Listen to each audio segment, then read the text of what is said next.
you have been a regular visitor to Davos. How has been your experience over the years? How have you seen the...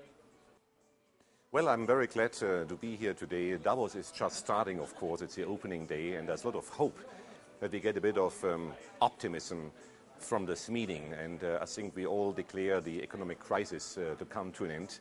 India is at the core, of course, a new engine of growth.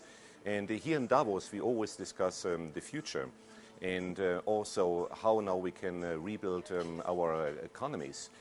I see, over the years when looking into Davos, saying, who are the groups attending the meeting.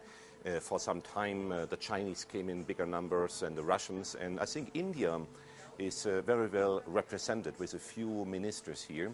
And of course, the business sector, a lot of CEOs of leading Indian companies. And I think it's very important also to showcase India and to showcase the growth perspectives of India. And you have been also a regular visitor at the India Adda over the past few years. So how do you find and how has your experience been at the Adda so far? It's a very good establishment. I mention the word establishment because everybody knows about it. It's a very centrally located here at the promenade and a nice stopover when we walk to the next events and of course having our appointments. And of course we showcased Indian hospitality. I've seen the Indian tea, the Indian spices and of course the Indian culture. I think, using events like this is very important for the country branding. And what you do really is country branding.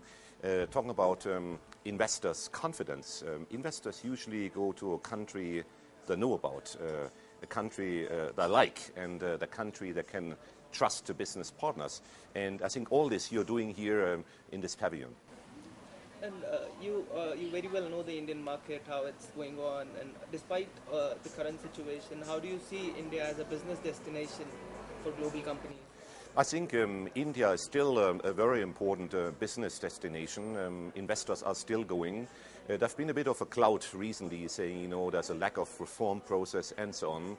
I would slightly disagree on this argument because we have an upcoming election.